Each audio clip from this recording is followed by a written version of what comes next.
Baik, semangat pagi mitra NASA dimanapun berada.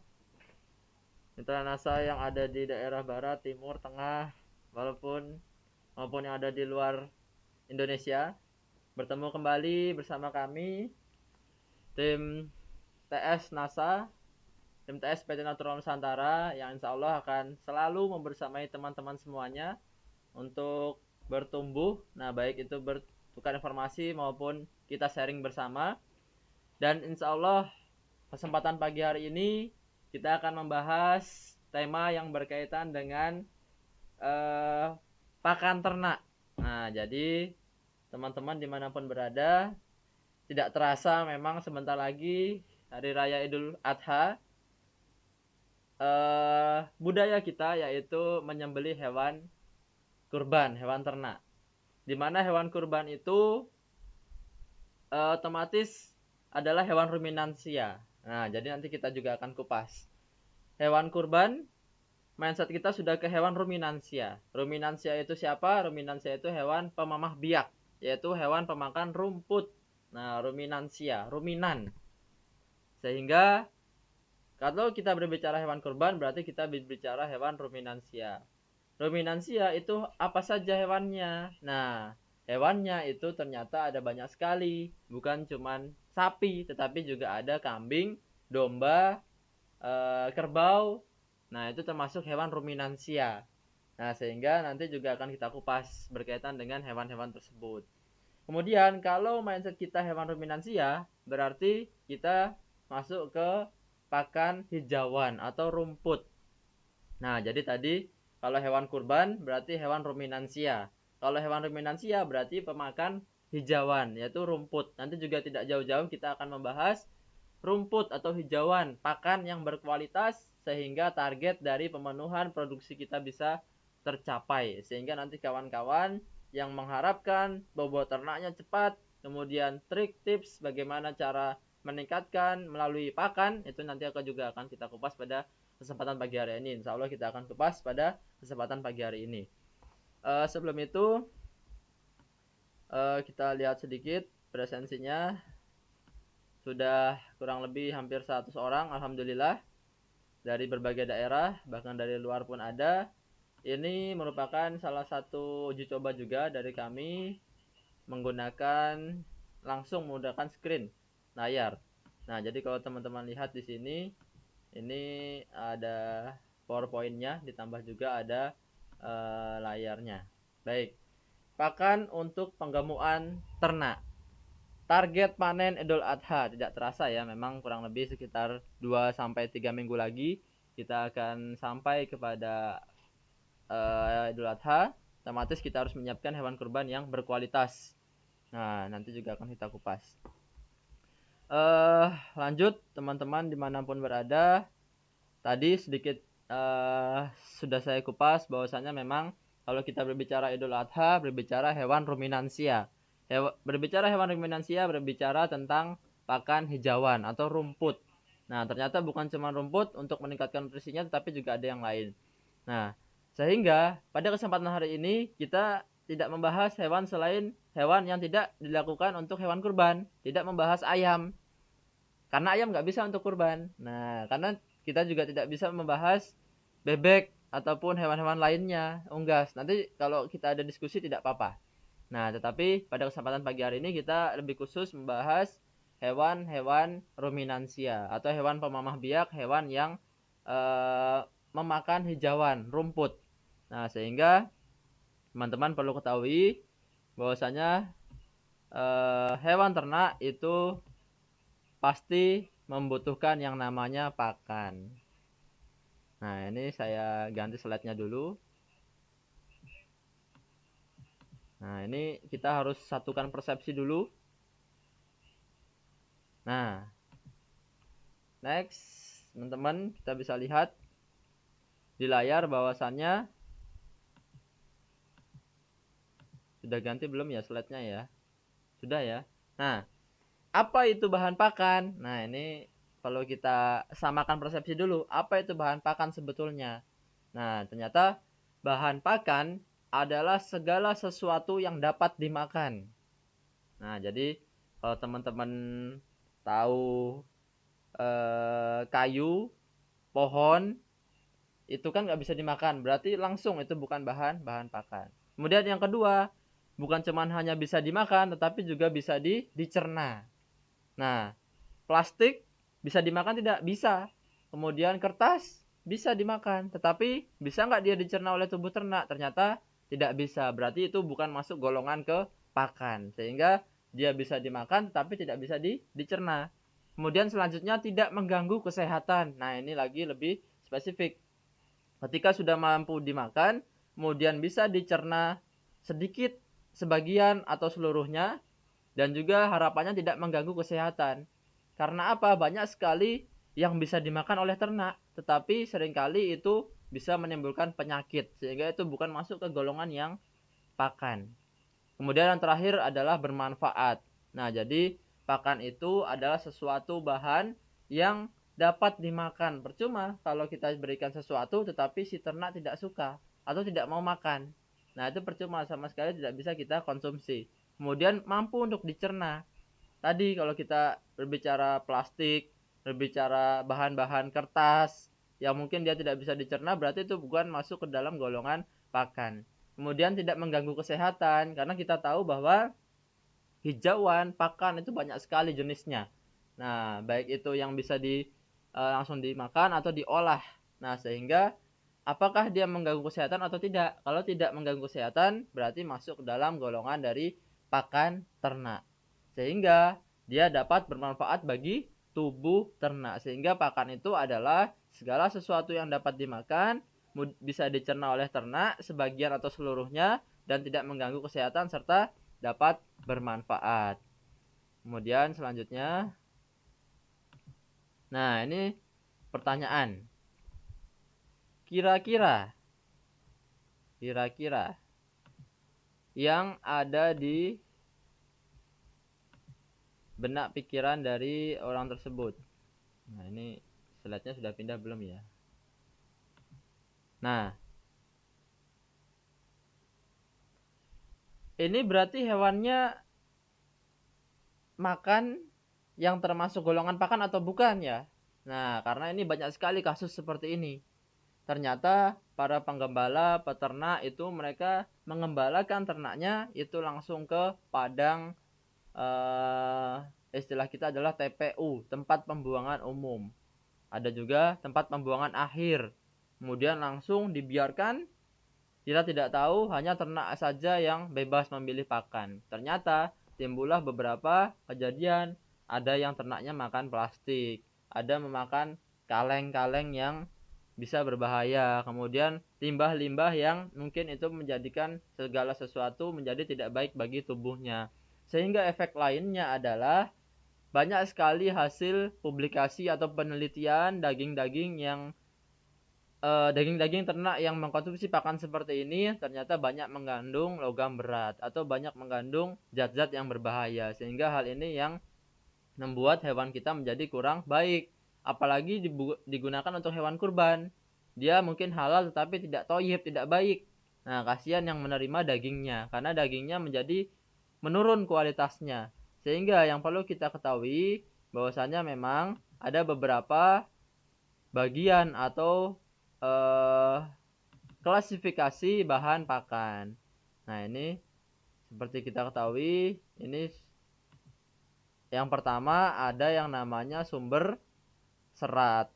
Nah, ini yang harus ada di dalam pakan.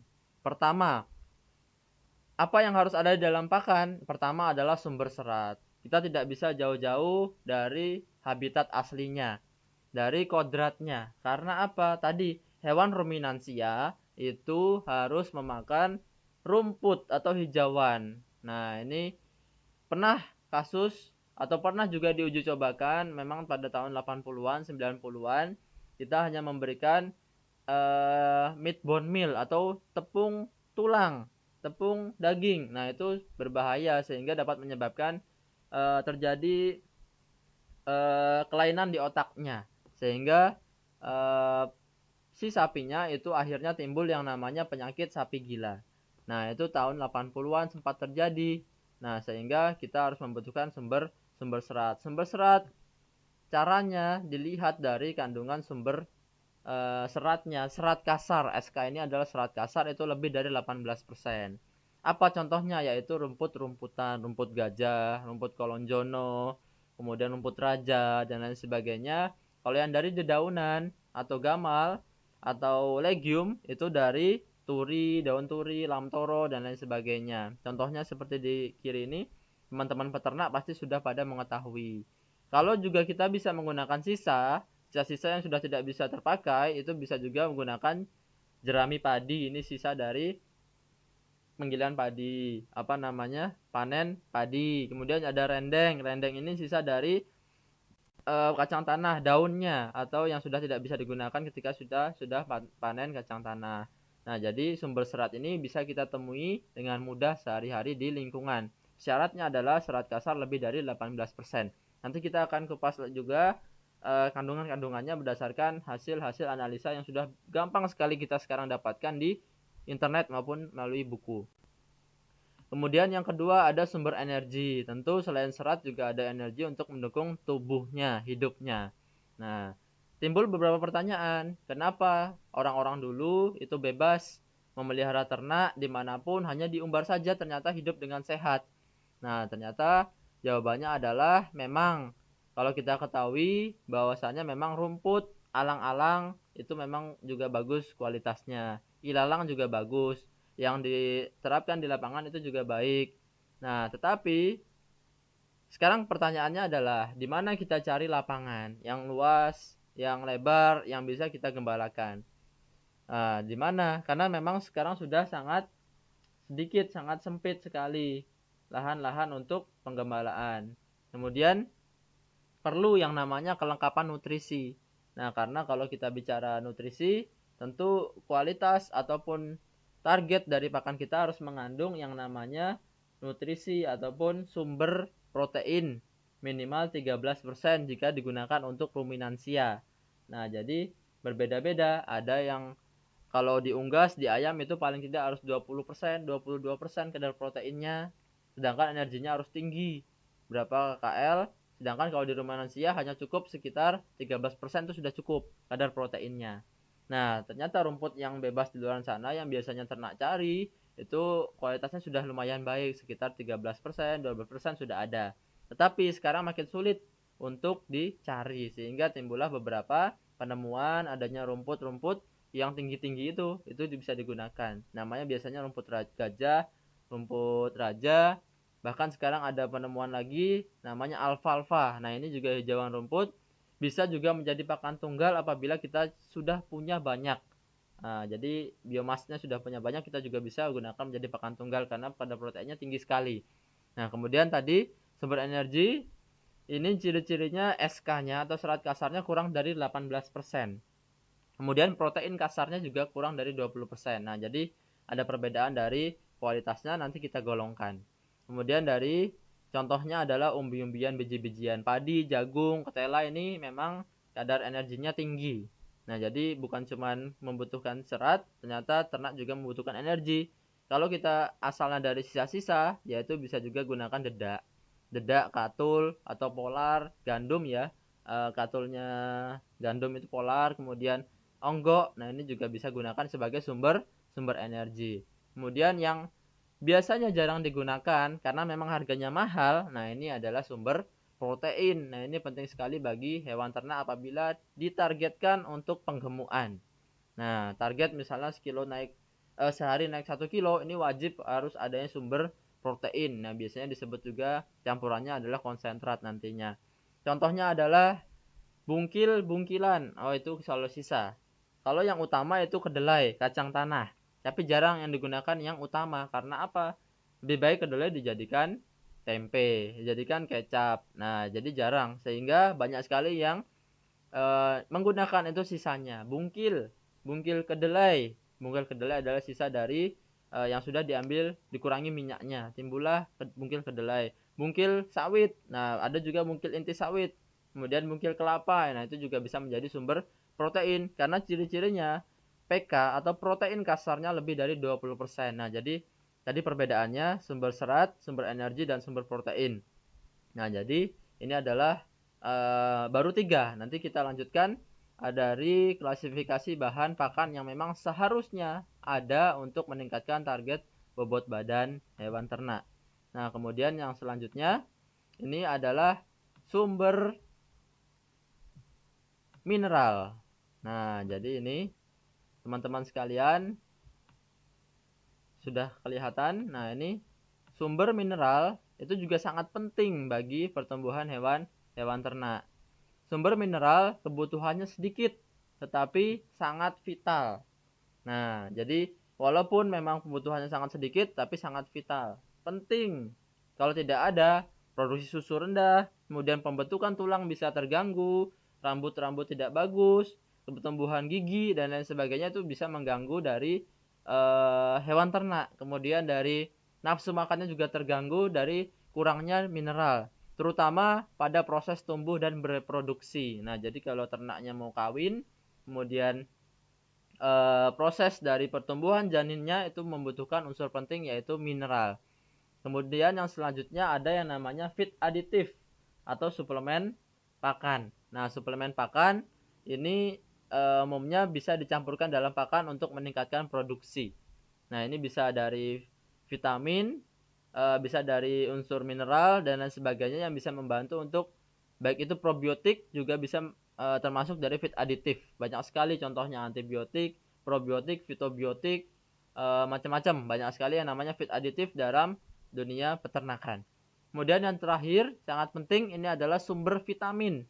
Nah, sehingga jika bahan pakan kurang mengandung vitamin, ternak akan mudah loyo. Nah, loyo itu apa? Mudah terserang yang namanya penyakit. Nah, ini sangat penting karena unsur-unsur vitamin ini bisa membantu menjaga kekebalan tubuh. Nah, uniknya ataupun menariknya, unsur dari sumber mineral, feed aditif, kemudian sumber vitamin, ini semua terkandung di dalam teknologi NASA. Nah, sehingga ketika kita lengkapi yang utama tadi, sumber serat, sumber energi, sumber protein, kemudian kita tambahkan dengan yang namanya teknologi NASA yang menunjang untuk hewan ternak, itu dia melengkapi yang namanya sumber mineral, feed aditif, suplemen ternak, kemudian sumber vitamin juga bisa terpenuhi. Sehingga ini sangat luar biasa. Teman-teman sekalian menggunakan teknologi NASA itu sudah membantu melengkapi bahan pakan yang dibutuhkan oleh ternak ruminansia. Kemudian kita lanjutkan.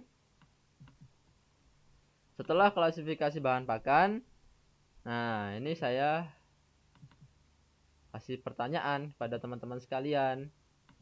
Kira-kira ternak hanya diberi satu sumber bahan pakan. Nah, ini kira-kira ternaknya bisa gemuk atau tidak? Nah, ini gemuk dengan satu sumber bahan pakan mungkinkah? Nah, ini mikir keras tuh orang yang di bawah. Nah, ini sebetulnya kalau kita lihat PowerPoint-nya yang pikir bukan manusia, tapi mudah-mudahan nanti kita bisa lain kesempatan kita bisa diskusi. Kenapa ini sebuah pertanyaan besar? Karena ini yang dilakukan umumnya oleh para peternak. Nah, hanya menggunakan satu sumber bahan pakan. Hanya satu. Bisa dari jerami, bisa dari rumput, bisa juga dari katul. Nah, ini yang menjadikan ternaknya itu hanya stagnan atau hanya mampu untuk tumbuh.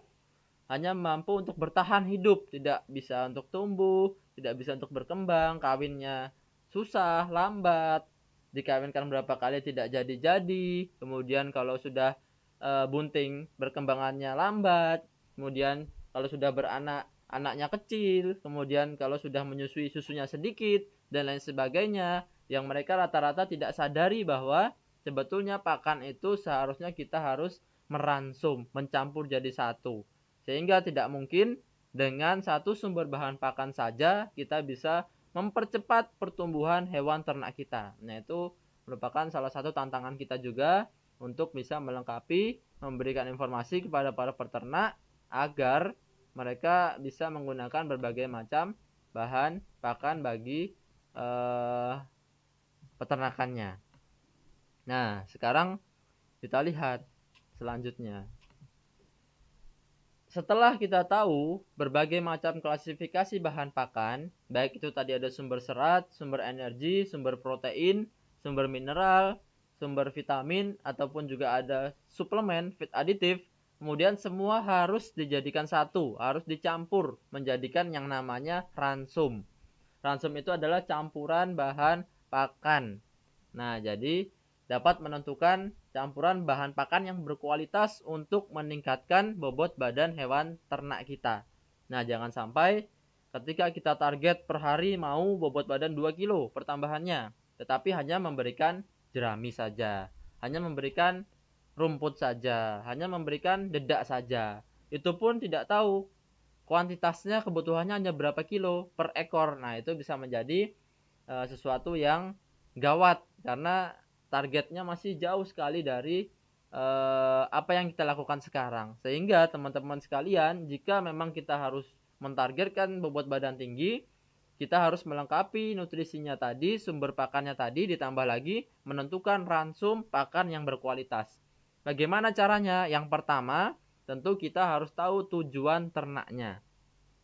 Nah, itu yang di kiri atas, tujuan dari produksinya untuk apa? Kalau produksinya untuk pedaging, potong, berarti kita harus genjot pertambahan bobot badannya. Kalau tujuannya adalah perah, berarti genjot dari produksi susunya. Nanti pun pakannya akan berbeda. Nah, yang kita lakukan sekarang, yang kita bicarakan pagi hari ini adalah meningkatkan bobot badan ternak. Sehingga tujuan akhirnya adalah ternak potong.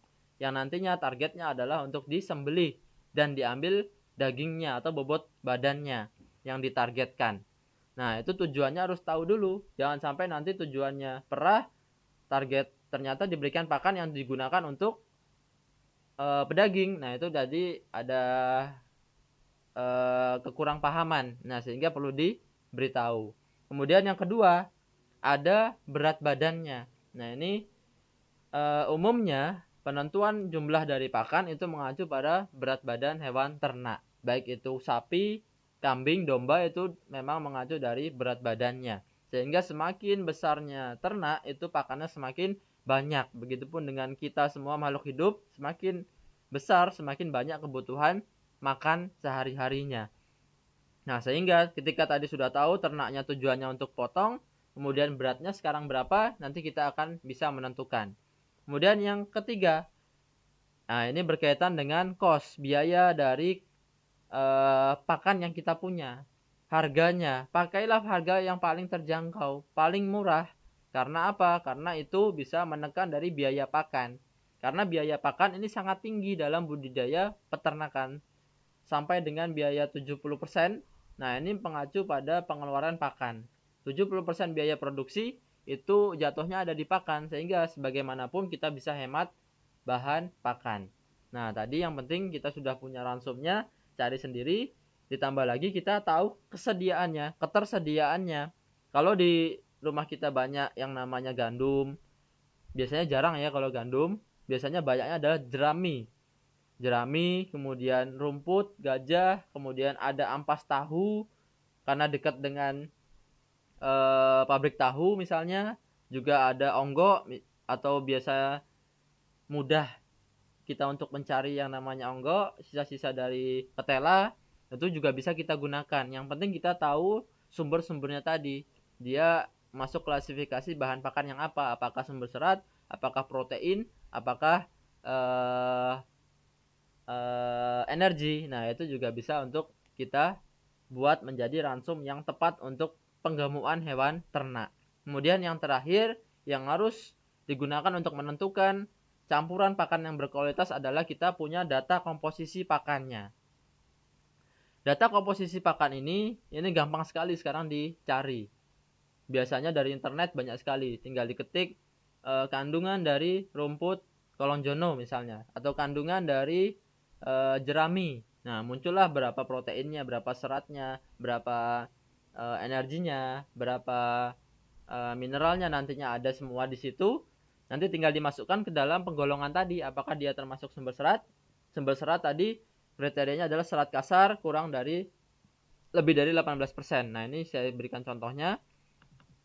Ini adalah salah satu contoh yang sangat mudah sekali kita dapatkan datanya. Nah, ini contoh dari komposisi bahan pakan. Nah, itu ada yang pertama ada ampas tahu. Nah, ampas tahu kalau kita lihat BK itu adalah bahan kering. Bahan kering itu ternyata dari sekian banyak ampas tahu, misalnya 100% ampas tahu, airnya itu berarti sebanyak kurang lebih 90%. Yang bisa digunakan hanya 10%-nya atau bahan keringnya. Ini sumbernya bisa dari macam-macam. Macam-macam pun itu sebetulnya ada perbedaan, tetapi tidak apa-apa, tidak begitu banyak, paling hanya sekitar 2-5% perbedaannya. Kemudian ampas tahu ternyata PK-nya atau protein kasarnya itu 25%. Berarti ini masuk ke golongan sumber protein. Karena tadi sumber protein kriterianya adalah lebih dari 20%. Nah, jadi tadi kalau PK, LK, SK, nah itu nanti lihat di datanya ada semua. Kemudian kita contoh yang nomor 11, ada dedak padi. Dedak padi bahan keringnya tinggi sekali karena kandungan airnya sedikit. Bahan keringnya banyak sekali. Apabila dedak itu dikurangi airnya, berarti 91% ini yang bisa dimanfaatkan. Kemudian PK-nya, nah ini protein kasarnya hanya 9% ternyata. Nah, kalau di bawah 20% berarti dia bukan masuk yang protein, otomatis bukan masuk sebagai sumber protein. Tetapi masuknya ke tadi, jika SK-nya lebih dari 18%, serat kasar lebih dari 18%, berarti masuk ke sumber serat. Nah, sehingga ini menjadi sumber serat maupun sumber energi. Nah, jadi teman-teman kalau sudah tahu datanya seperti ini, bisa kita gunakan untuk penentuan bahan pakan. Nah, dari bahan ini tidak harus digunakan semuanya.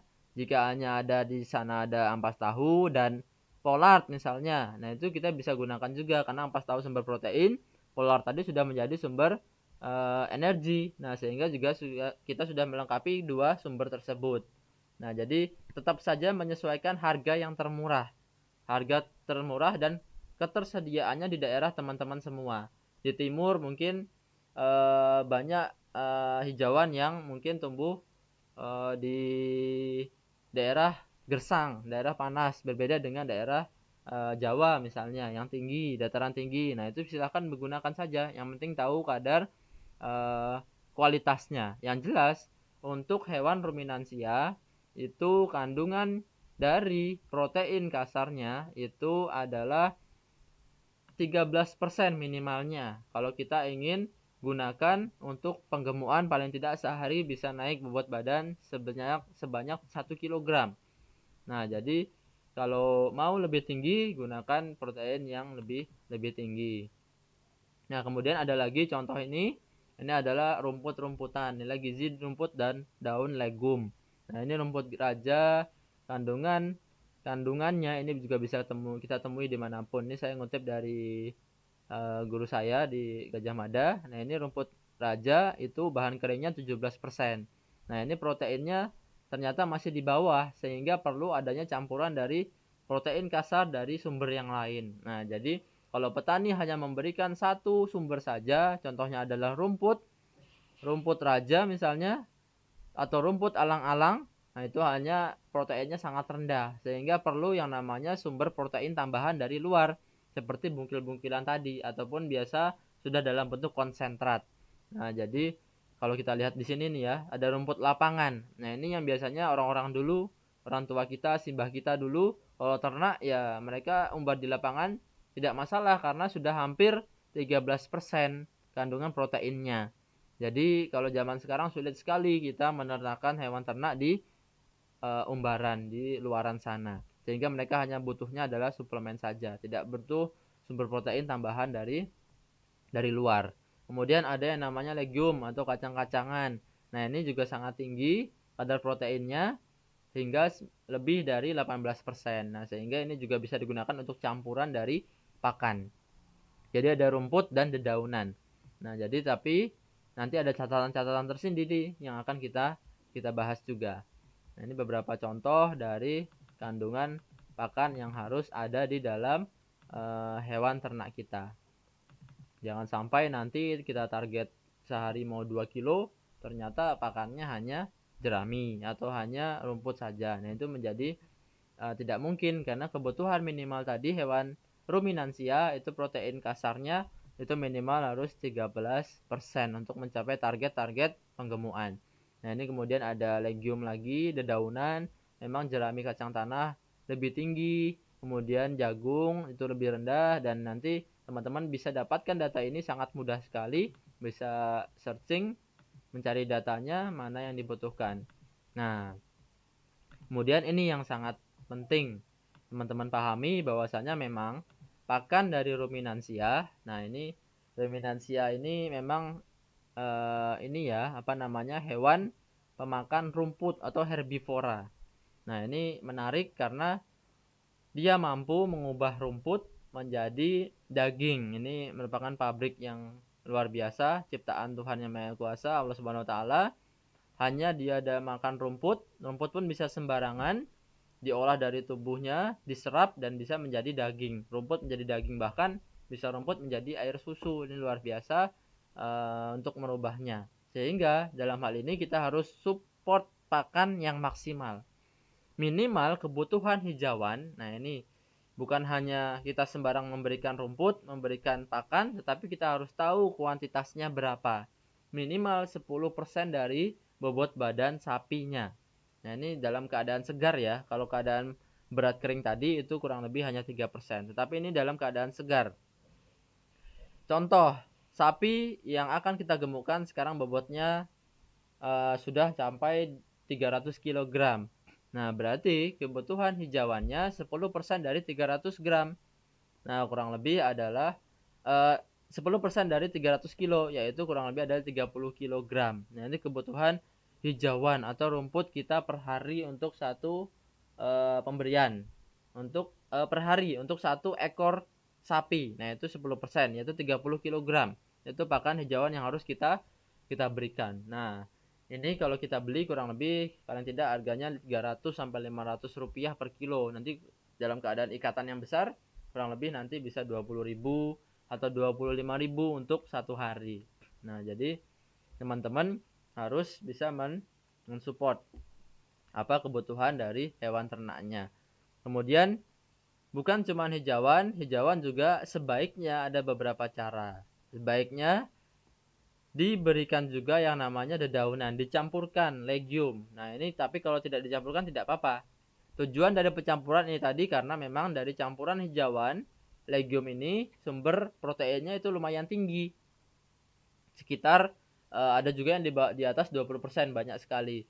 Nah, jadi teman-teman bisa campurkan 5:1 sampai 3:1. Jangan kemudian 1:1. Ini sangat rentan yang namanya penyakit nantinya menjadi kembung. Nah, ini bisa menjadikan penyakit kembung apabila terlalu banyak kita memberikan yang hijauan tetapi mengurangi yang namanya sumber seratnya tadi atau rumputnya. Nah, sehingga dedaunan dengan rumput ini paling tidak itu 5:1 atau 3:1. Nah, jadi seperti itu kita harus tahu informasinya. Kalau tidak seperti itu nanti banyak sekali peternak yang keracunan, banyak sekali ternak yang kembung, banyak sekali ternak yang kendala dalam saluran pencernaannya sehingga bukannya bobotnya tinggi tetapi malah mati. Nah, itu banyak terjadi kasus kembung dan lain sebagainya. Kemudian sebaiknya dicacah dulu 2 sampai 5 cm. Ini kalau memang ada chopper ya, kalau tidak ada enggak apa-apa. Sebaiknya dicacah ukuran sekitar 2 jari. Sekitar 2 kotak ini. Nah, 2 kotak ini kurang lebih adalah 2 cm. 2 sampai 5. Nah, jadi kurang lebih perlu dicacah pakai chopper ukuran 2 sampai 5 cm. Jangan terlalu kecil dan jangan terlalu besar. Kalau terlalu kecil bahayanya adalah nanti ternak mudah untuk makannya, terlalu mudah untuk makannya akan diserap juga hanya sebentar atau hanya sesaat sehingga akan cepat dikeluarkan. Jika itu pun terlalu banyak, terlalu panjang, nanti ternak akan terlalu lama mengunyahnya. Terlalu lama menimbulkan yang namanya lama untuk meminta makan kembali sehingga nanti pakannya akan awet sehingga yang terserap dalam tubuh itu juga hanya sedikit. Nah, tapi sebagai catatan, teman-teman bisa gunakan teknik untuk malam hari hijauan tidak perlu dicacah. Nah, ini teman-teman bisa pakai utuh, hijauan utuh hanya untuk malam hari, karena malam hari umumnya ternak juga masih akan makan. 2-3 jam sekali dia berdiri untuk mencari pakannya. Nah, bahayanya apabila kita berikan pakan yang dicacah, itu juga akan nantinya akan mempercepat proses pencernaannya tadi. Akan mudah dihancurkan, tidak lama ternaknya untuk mengunyah. Nah, ini bisa menyebabkan penyakit yang namanya kembung. Karena apa? Udara dingin, apabila dia tidak diimbangi dengan asupan yang cukup, dengan air liur yang cukup dalam tubuhnya, sehingga mudah yang namanya terjadi kembung. Jadi beberapa peternak seringkali memberikan hijauannya itu diberikan malam hari tanpa dicacah. Untuk mengantisipasi kembung itu karena air liurnya. Karena memang hijauan yang panjang apabila dikunyah akan menimbulkan ternak akan mengeluarkan air liurnya lebih banyak. Nah, air liurnya lebih banyak untuk melarutkan ke dalam saluran pencernaannya. Liur yang banyak itu bisa membantu menstabilkan pH di dalam lambung atau dalam rumen hewan ternak. Sehingga ketika stabil, ternak tidak mudah kembung. Nah, itu bisa antisipasi dalam penyakit-penyakit yang berbahaya. Nah, kemudian yang kedua ada kebutuhan konsentrat. Jadi tadi ada kebutuhan hijauan untuk memenuhi seratnya, karena memang aslinya dari hewan ternak itu ruminansia adalah pemakan hijauan atau herbivora. Nah, tetapi karena memang sekarang zaman-zaman saat ini mendapatkan kualitas hijauan yang baik itu sedikit susah, agak susah, sehingga kita harus penuhi kadar protein minimalnya tadi itu dari konsentrat tambahan. Umumnya konsentrat isinya adalah sumber protein, baik itu ampas tahu, bisa juga dari bungkil kedelai atau yang lainnya yang dicampurkan dalam media yang namanya konsentrat. Kalau kita beli biasanya sudah ada kadar kandungannya, ada 13%, ada yang 15%, itu kandungan konsentratnya. Tetapi sebagai catatan, karena memang konsentrat itu bukan merupakan sumber serat, sehingga teman-teman harus tetap memberikan hijauannya, rumputnya. Nah, sehingga ternak akan sehat dan gemuknya menjadi lebih cepat. Konsentrat ini biasanya harganya memang lebih mahal dari rumput, sehingga teman-teman cukup berikan sekitar 2% itu maksimal. Memang kebutuhannya itu 2-2,5% dari berat sapi, itu konsentratnya. Tetapi kalau tidak diberikan pun tidak apa-apa kalau memang bukan untuk tujuan produksi. Konsentrat sapi itu bervariasi harganya, ada yang 2.000 sampai 3.000 per kilogram.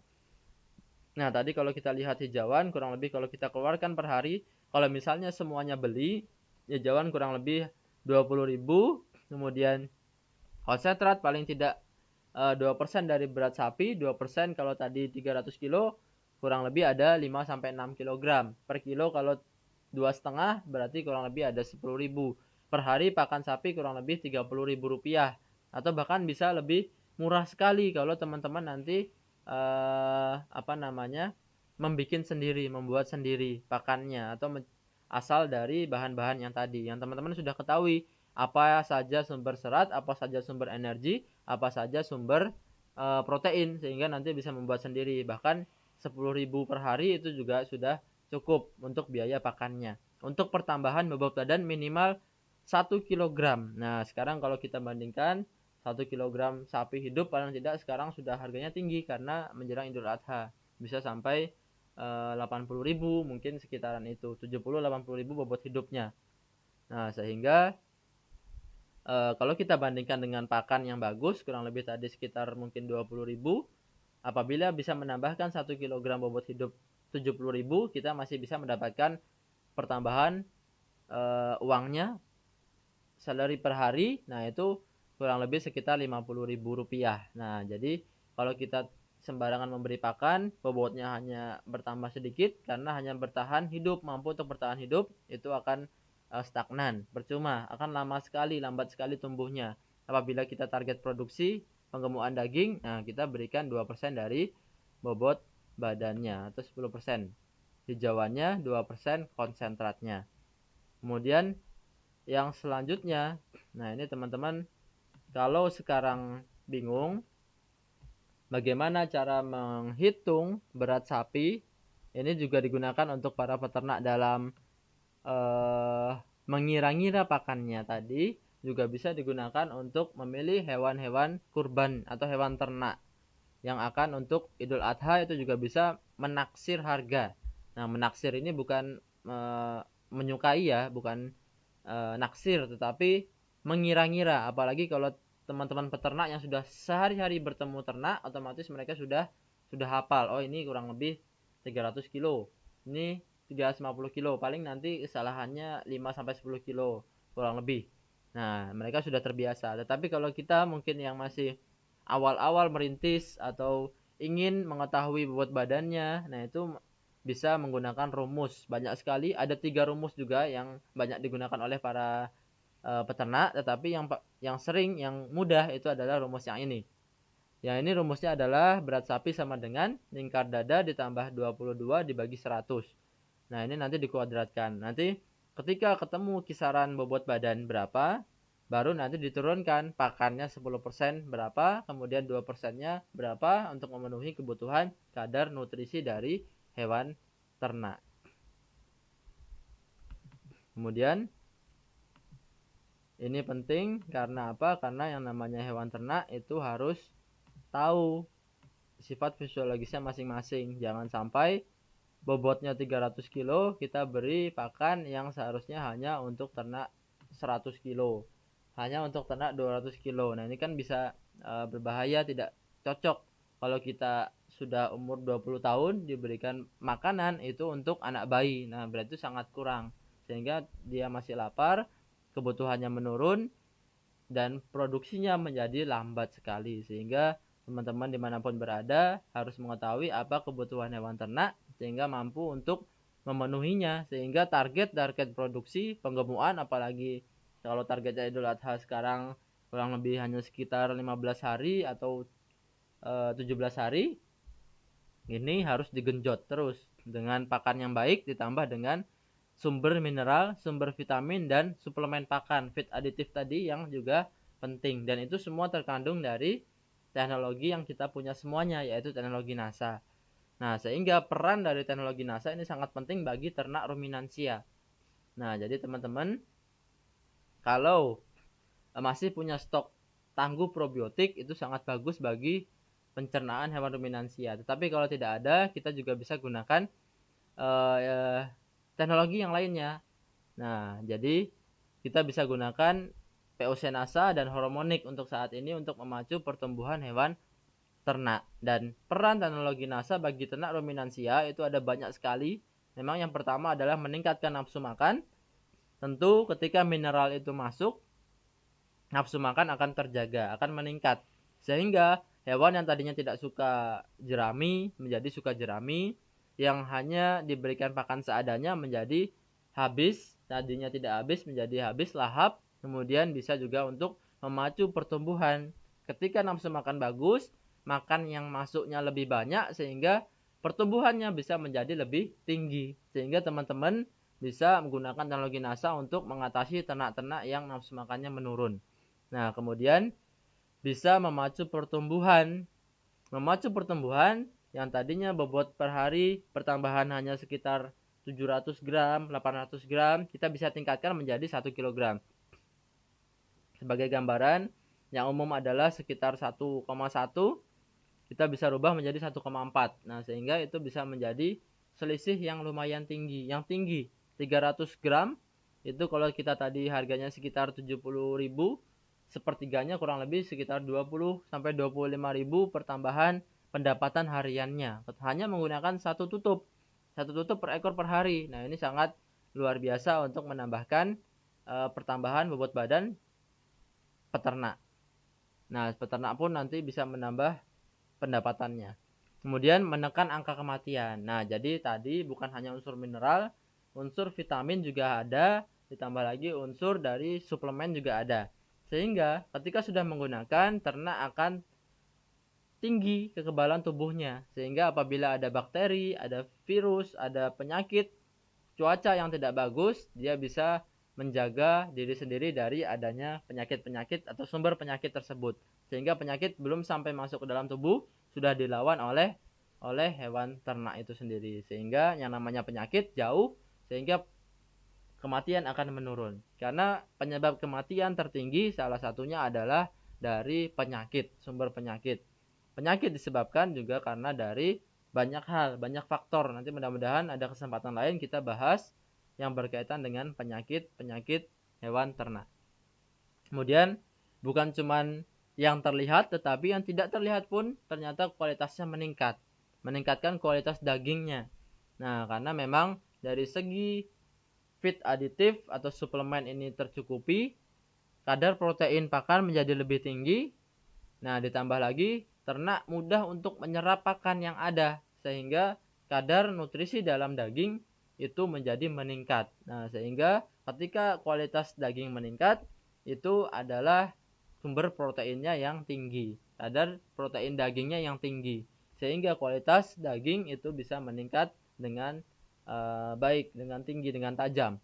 Nah, kemudian yang terakhir adalah mengurangi aroma atau bau kotoran dari kandang sapi kita. Nah, jadi kalau teman-teman tadi bingung apabila nyari pakan aja susah, kemudian banyak lapangan yang sudah dirubah menjadi perumahan atau menjadi bangunan, ditambah lagi dengan kandang-kandang yang mulai tersingkirkan, apalagi dengan bau kotoran yang mengganggu lingkungan, itu kita bisa kurangi dengan cara menggunakan teknologi NASA.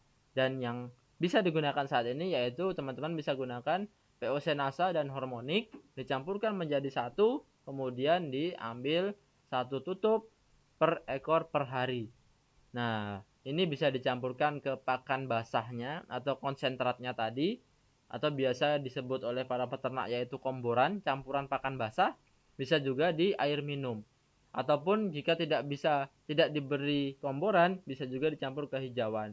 Nah, jadi kita bisa gunakan baik itu melalui pakan basah ataupun langsung melalui air minum. Nah, jadi seperti itu teman-teman semuanya. Pertemuan kita pada pagi hari ini ada beberapa informasi yang dapat kami sampaikan, karena memang kalau memang usaha kita adalah targetnya pakan penggemukan, berarti kita harus memenuhi apa saja yang ada di dalam pakan ternak. Nah, target kita adalah hewan ruminansia, sehingga kita harus penuhi pakan ruminansia tersebut. Pakan ruminansia yang utama adalah hijauan atau rumput, sehingga kita harus berikan rumput yang berkualitas. Dan kondisi saat ini ketika rumput itu susah, kualitasnya di bawah rata-rata, dan memang belum bisa untuk memenuhi, belum bisa untuk menjadi pakan tunggal, kita harus penuhi juga dengan unsur yang lainnya yang biasa disebut dengan konsentrat. Sehingga kalau kita tahu tadi kadar kualitasnya, sebagai contoh kita punya hijauan jerami misalnya, itu kadar proteinnya hanya sekitar 6-8%. Kita ambil contoh sekitar 6%, kemudian kita gunakan konsentrat dengan kadar konsentratnya sekitar 20-15%, sehingga itu kalau kita ambil rata-ratanya baru sekitar 10-11% kadar proteinnya. Sehingga ini belum mencukupi dalam budidaya peternakan kita, sehingga ini semua harus dipenuhi karena kebutuhan ternak minimal kadar proteinnya adalah 13%. Nah, jadi seperti itu teman-teman semuanya. Silahkan jika memang ada yang ditanyakan mengenai materi pada kesempatan pagi hari ini, silahkan bisa, mungkin ada waktu untuk kita tanya jawab. Silahkan pertanyaannya dituliskan di kolom komentar yang ada. Silahkan jika ada pertanyaan. Jadi materi kita adalah seperti itu. Nanti kalau memang dibutuhkan, teman-teman bisa copy filenya atau saya kirimkan dalam bentuk PDF nanti ke grup pertanian organik NASA.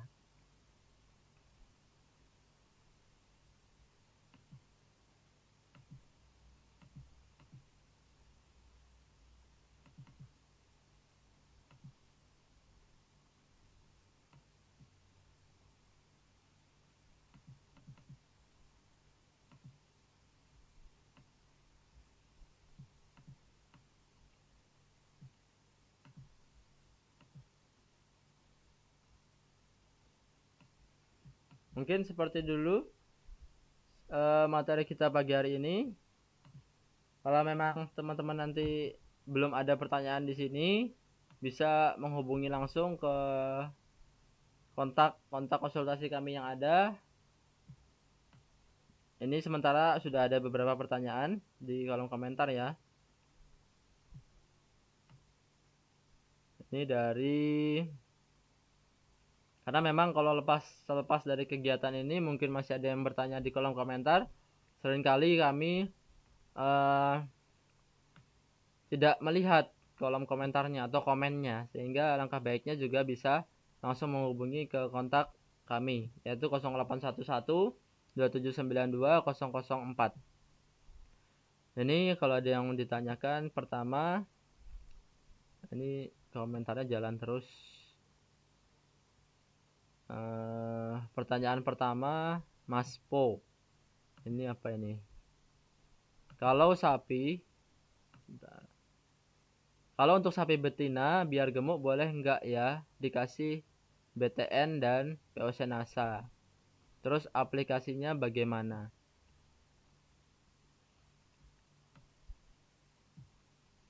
Boleh, sapi betina itu kalau memang selagi dia tidak bunting silahkan digemukkan saja. Tetapi memang di kebijakan kita sapi betina produktif itu sebaiknya tidak disembelih karena untuk menghasilkan bibit-bibit yang baik, anak-anakan yang berkualitas. Nah, sehingga untuk mencari bobot badan silahkan saja, itu terserah dari peternaknya. Apalagi kalau memang masih dalam fase pertumbuhan. Nah, jadi yang perlu dijaga adalah ketika ternak itu dalam keadaan yang bunting, yang hamil. Nah, jangan sampai dia terlalu over, terlalu gemuk, sehingga ternaknya susah untuk dikeluarkan. Ketika nanti harus dilahirkan, susah untuk dilahirkan. Nah, itu menjadikan sesuatu hal yang berbahaya. Kemudian ada dari Marini. Selamat siang dari Bali. Apakah sapi yang lagi hamil bisa dikasih POC dan hormonik? Bisa. Silahkan bisa diberikan POC dan hormonik. Sebagai catatan, hanya ketika ternak itu bunting, kita bisa kurangi interval pemberiannya menjadi 3 hari sekali. Tidak diberikan setiap hari, tetapi 3 hari sekali. Salah satu tujuannya tadi untuk menghindari ternak terlalu over berat badannya atau terlalu gemuk, sehingga perlu kita kurangi. Kemudian, apakah pakan fermentasi itu juga bisa memenuhi kebutuhan ternak? Nah, jadi fermentasi itu juga ada berbagai macam fermentasi. Jadi ada berbagai macam istilah. Ada yang namanya silase, ada yang namanya complete feed, ada juga jerami amoniasi.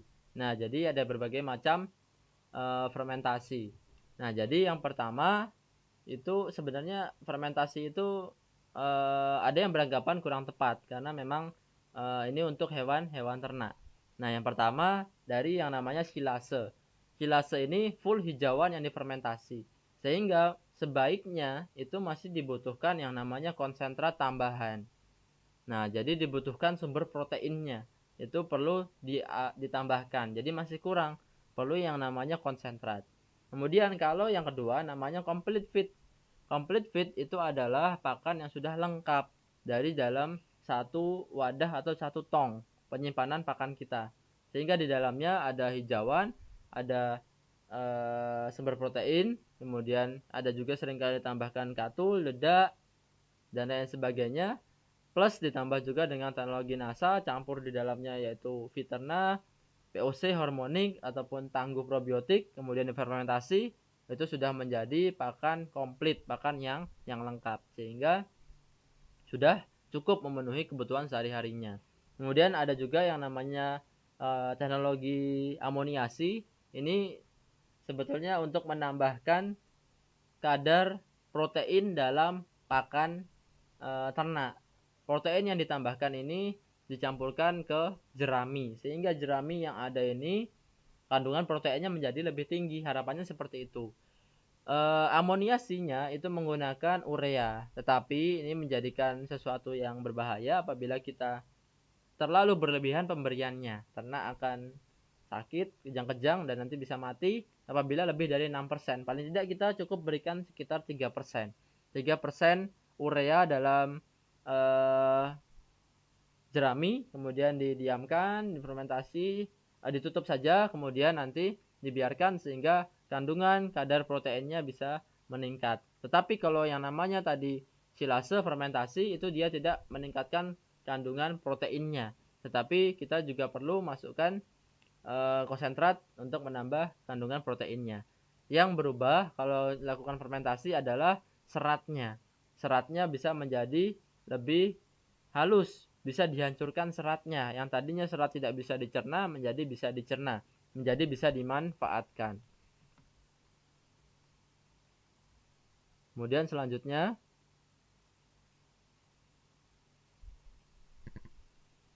apakah teknik ini hanya untuk ternak sapi dan kambing saja atau bagaimana? Teknik ini sebetulnya yang umum dilakukan dan yang seharusnya dilakukan, yaitu mengatur kebutuhan pakan. Kalau kita ibaratkan jangan cuma hanya makan nasi, tetapi juga kita harus makan lauk pauknya, menjadi satu, menjadi hal yang lengkap sehingga memenuhi kebutuhan hidup. Bukan cuma mampu untuk hidup, tetapi mampu untuk berkembang, untuk bertambah, bobot badannya juga bisa. Nah, ini di setiap ternak itu memang ada hal seperti ini. Tetapi, nah ini menarik, di unggas itu umumnya itu sudah dalam keadaan yang lengkap. Nah, jadi kalau teman-teman membeli pakan polar atau pakar pur, nah itu semua sudah lengkap, jadi satu. Nah, jadi kalau di hewan ruminansia ini kan habitat aslinya itu pemakan rumput hijauan atau herbivora, sehingga tetap harus ada yang namanya hijauan rumputnya. Jangan sampai terlalu banyak konsentratnya sehingga bisa menyebabkan penyakit sapi gila yang dulu pernah terjadi. Nah, jadi kalau di ayam apabila kita ingin membuat pakannya sendiri, kita tetap gunakan prinsip ini, harus memenuhi adanya sumber protein, sumber energi, sumber serat dan lain sebagainya nantinya. Tetapi kalau umumnya kita cari di poultry shop itu dalam keadaan yang jadi, yang sudah lengkap. Nah, jadi ini merupakan pelengkap dalam pakan ruminansia. Kemudian selanjutnya,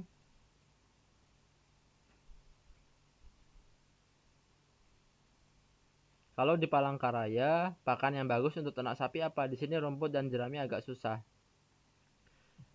Mau nggak mau kita harus tetap berikan hijauan ataupun rumput. Rumput apapun bisa diberikan. Nah, jadi kalau kita punya daun kering atau kita punya alang-alang itu juga kita bisa berikan. Jangan sampai tidak ada rumputnya. Nah, karena memang sesuai dengan tadi prinsipnya hewan ruminansia, di dalam tubuhnya itu harus ada yang diolah oleh mikroorganisme. Organisme ini mengolah apa? Serat, yaitu si hijauannya, rumputnya. Jadi harus ada. Paling tidak sekitar 40% pun tidak masalah.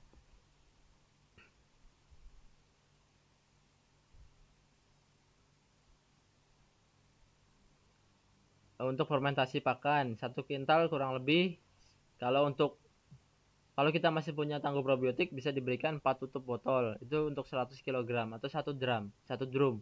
Nah, itu bisa kita kolaborasi 4 tutup botol campur POC campur hormonik. Nah, jadi bisa menjadi pakan yang hampir lengkap. Kemudian untuk hewan unggas tadi juga ada. Memang kalau untuk ayam unggas ini dia kan termasuk sebetulnya adalah hewan pemakan segala, omnivora seperti manusia lah. Seperti kita rumput bisa, daging bisa, dan lain sebagainya itu bisa semuanya masuk. Jadi kalau untuk teknik ini itu kalau untuk memang diunggas itu dia lebih fleksibel. Nah, berbeda dengan di ruminansia karena memang aslinya dia herbivora, jangan sampai kita terlalu banyak memberikan pakan sumbernya bukan dari rumput, bukan dari hijauan. Nah, sehingga tidak merubah sifat-sifat fisiologisnya. Kemudian selanjutnya,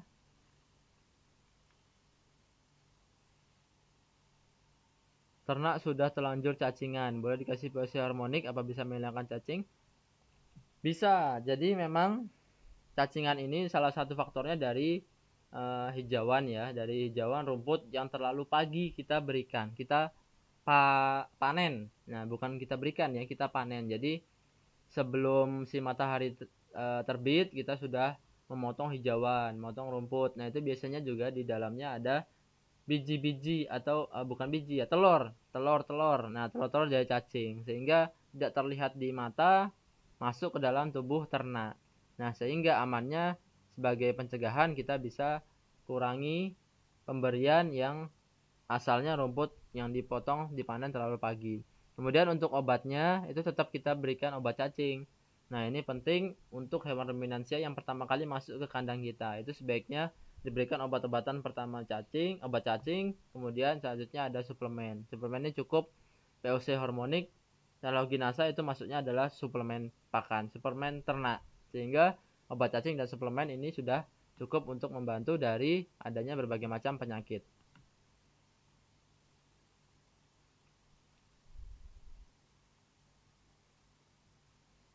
Kalau sapi menyusui apa bisa diberi produk organik? Terus dikasih apa? Bisa. Terus dikasih apa produknya agar tetap sehat, gemuk ibu dan anaknya? Ya, jadi untuk sapi menyusui itu sangat baik kita berikan teknologi suplemen karena memang dalam teknologi NASA udah tercampur 3 poin tadi, mineral ada, kemudian vitamin ada, kemudian suplemennya juga ada semua masuk sehingga ini bisa membantu untuk meningkatkan produksi susunya sama meningkatkan recovery, mempercepat proses recovery, mengembalikan posisi terbaiknya. Jadi yang namanya ternak baru melahirkan itu pasti membutuhkan sumber mineral yang sangat banyak sehingga teknologi NASA bisa mencukupinya. Jika menggunakan teknologi NASA, berapa peningkatan bobot sapi yang bisa dicapai perharinya? Nah, ini pertanyaan yang sering sekali muncul dan pasti muncul. Nah, jadi dengan NASA berapa kira-kira pertambahannya jadinya? Nah, ini tetap Pak, semua banyak sekali pengaruhnya. Nah, jadi salah satu teknologi kita membantu ke pelengkapan sumber pakan yang ada tadi. Sehingga yang kita tingkatkan adalah penyerapan ternaknya. Tetap semua bergantung dari pakan yang diberikan tadi. Nah, baik itu sumber protein, sumber serat, sumber energi, ketika sudah masuk semua ditambah dengan teknologi NASA itu sangat luar biasa hasilnya. Nah, tetapi yang kita berikan informasi itu memang tidak plek, tidak seluruhnya seperti itu. Nah, jadi yang bisa kita bandingkan adalah apabila kita berikan sebelumnya berapa dan kita sudah berikan berapa sehingga baru kita bisa lihat perbedaannya. Nah, jadi kalau untuk ternak ruminansia ini kita sedikit berbeda karena dari segi pakannya sangat bervariatif. Dari segi bibitnya sangat bervariatif juga. Kita bisa cari di pasar ternak, kemudian bisa cari di lingkungan sekitar yang dia baru melahirkan dan lain sebagainya. Ini berbeda dengan unggas. Unggas itu jelas kita beli DOC yang sudah dari pabrik-pabrik yang sudah baik. Ditambah lagi dari pakan yang baik. Pakannya sama. Rata-rata kan kalau kita beli pur di poultry shop itu kualitasnya sama, proteinnya sekian persen. Tapi kalau untuk ruminansia ini sangat bervariatif, beda-beda sekali. Pakan hijauannya pun itu berbeda-beda ya. Satu menggunakan rumput gajah, satunya menggunakan jerami, satunya menggunakan polar, dedak. Nah, ini sangat berbeda. Sehingga kita kalau mau melihat setelah menggunakan tentunya bisa dibandingkan. Nah, sebagai informasi yang sudah diberikan ini ada perbedaan di pertambahan bobot badan hariannya tadi. Yang tadinya 1,1 kg menjadi 1,4 kilogram. Nah, ini umumnya sapi-sapi merah atau sapi-sapi yang dilakukan untuk proses penggemukan. Nah, ada juga sapi yang di bawah 1 kilo bisa menjadi 700 menjadi 900 sampai 1 kilogram pertambahan bobot badan hariannya. Sehingga tidak bisa kita gunakan, kita judge, kita berikan informasi bahwasanya dengan teknologi NASA ini bisa bertambah sampai dengan 2 kilo per hari. Nah, itu tidak baik memberikan informasi seperti itu karena kita tidak tahu track recordnya. Kecuali kita sudah tahu pakannya A, suplemennya B, kemudian apa dan lain sebagainya. Ketika kira-kira sudah mencukupi kadar nutrisinya, baru kita tambahkan teknologi NASA agar diserap dengan baik oleh tubuh sehingga ternak akan mencapai bobot badan yang ideal.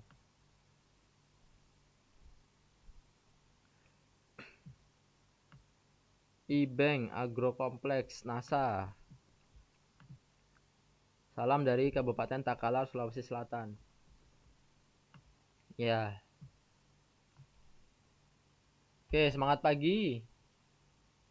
Jadi, memang POC NASA saat ini di labelnya itu memang sudah tidak ada lagi gambar hewan ternaknya.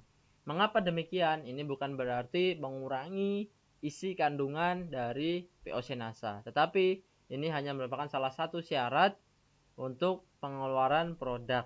Nah, jadi di dalam produk itu memang syaratnya adalah hanya satu komoditi. Dalam hal ini adalah POC NASA digunakan untuk pertanian. Nah, hanya digunakan untuk satu tujuan. Nah, kalau nanti veternak berarti tujuannya untuk peternakan.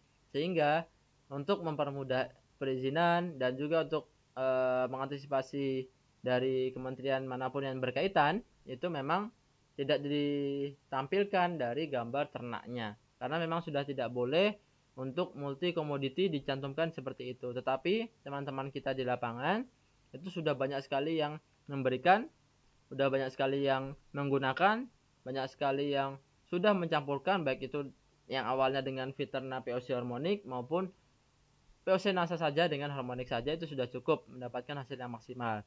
Untuk lebih jelasnya, untuk percobaannya sudah ada juga di YouTube saya. Nanti teman-teman juga bisa lihat POC NASA yang digunakan untuk hewan kambing domba. Nah, itu tidak apa-apa, justru mereka juga lebih bagus, tetap bagus, produksinya bagus, makanan tetap lahap.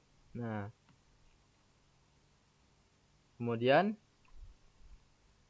ada lagi yang ingin ditanyakan. Nah, ini apakah boleh sapi berumur 3 bulan dikasih POC NASA dan harmonik? Boleh. Selagi sapi itu sudah atau ternak itu sudah lepas dari indukannya, itu boleh diberikan. Nah, jadi umumnya ternak lahir itu kan masih menyusui full susu ibunya indukannya, sehingga dalam hal ini perlu disiapkan di setelahnya. Lepas sapi baru kita gunakan. Tetapi kalau dari awal sudah lepas sapi, itu kita gunakan dari awal tidak masalah. Baik, seperti itu saja yang dapat kami sampaikan pada kesempatan pagi hari ini. Terima kasih teman-teman dimanapun berada, baik di yang sebelah utara, selatan, barat, timur, dimanapun berada. Terima kasih. Semoga yang dapat kami sampaikan pada kesempatan pagi hari ini bisa bermanfaat bagi teman-teman semuanya. Dan perlu juga tadi kami sampaikan bahwasanya memang untuk mencapai target produksi hewan ternak itu faktor produksi tertinggi adalah dari pakannya. Sehingga kita seharusnya bisa tingkatkan pakan dari hewan ternaknya. Peningkatan pakan itu bukan hanya dari luar saja, ternyata juga bisa dari dalam ternaknya. Dalam hal ini adalah dari pencernaannya, sehingga mendapatkan pencernaan yang tinggi.